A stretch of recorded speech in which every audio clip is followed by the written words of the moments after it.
Welcome to another episode of Solitaryism, and I'm Robert Pitto, your host. So what is solitaryism anyway? Well, it's not a word in the English language. Grammarians would call the word solitaryism a neologism. I decided to come up with that word, and I've seen that other people have made up that word here and there online, but I'm the one that got the domain name, and I'm using it now as a regular English word. I'm coining it, so to speak. So I guess I get to define what it is. So I just basically think that solitaryism is the joyful art of living alone. Now, why do I say that? Why do I give such a simplistic, kind of vague definition? Well, because like an artist fashioning a piece of art, you're the artist of your own life. And because of certain conditions, because of who you are as a person, where you find yourself in space and time, being alone is the best option. I guess if we were to put some philosophy in with this, you could say that solitaryism combines the absurdity of existentialism. We live in an absurd society, combined with a little bit of German philosophy from the 19th century, combined with Stoicism from the classical world, but not Marcus Aurelius Stoicism. That's kind of fake Stoicism. Maybe a little Zen Buddhism thrown in, and maybe a little New Age philosophy also. Maybe some Ralph Waldo Emerson. You can throw in a little 21st century productivity philosophy from the internet. I'm thinking monk mode, but kind of permanently. It's a mishmash of things. The philosophy behind it is not so defined, but we can talk about that in another episode. This I want to remain a little basic. Being alone has gotten a bad rap over the years, especially lately. There's a loneliness epidemic. You've got to be aware of the loners around you, because they might go and shoot up a school or hijack a busload of kids or something like that. So being alone has gotten a bad rap. And there are a lot of people out there who are living alone and are feeling great. And they have fulfilling lives. But we don't see that. We see the negatives.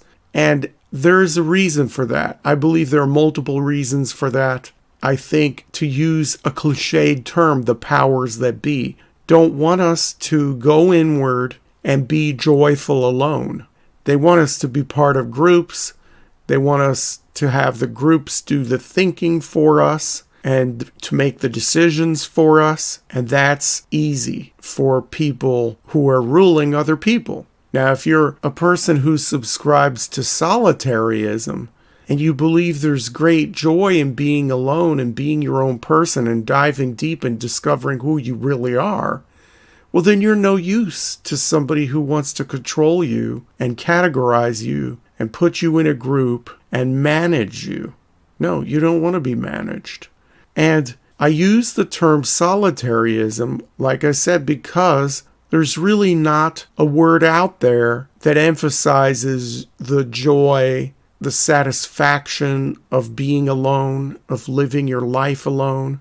We have words like solitude and isolation, and I don't know, you can come up with a short list.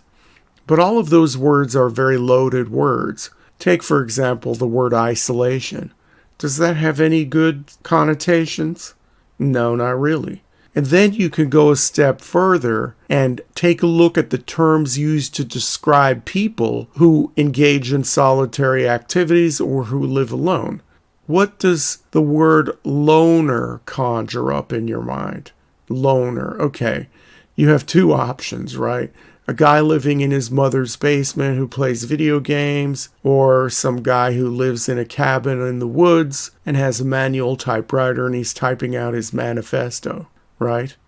So you have, popular culture. Oh, I'm concerned about my brother, Mom. Bart has become isolated and weird. When Bart broke his leg, when Bart Simpson broke his leg on The Simpsons. So isolation, bad connotations.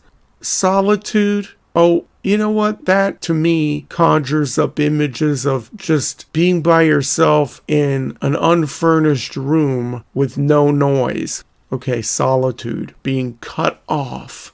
But no, solitaryism is the joyful art of living alone. And the thing is, solitaryism does not carry with it the whole idea of peace and quiet that solitude carries with it. In a solitaryism lifestyle, you can have a million things going on. You could be living in the middle of New York City, and you could have 10 different activities going on at once, if you're good at multitasking, in your little dinky apartment, and not having enough time in the day to get all of your goals accomplished, all of the goals that jazz you, that make your life fulfilling. All solitaryism is making your own life on your own terms, making it the best life possible, but without people who are proximate to you, and without feeling one shred of loneliness. No friends necessary, no family necessary. It is possible. I know what we've been told, but there are millions of people out there who are living their lives perfectly alone. And when you hear people who quote the loneliness epidemic statistics, they're looking at people who are not married, who are living alone. Those numbers are not loneliness numbers. How many of those people are really lonely? I would say a big chunk of them are engaging in solitaryism, and they have a joyful life just by themselves. So don't fall for this hype, and don't get sucked into the media's idea of what it's like to live your life alone. You really don't need people. You need people to transact with, as I said in another show. But you don't need people proximate to you. You don't need to rely on your neighbors for survival.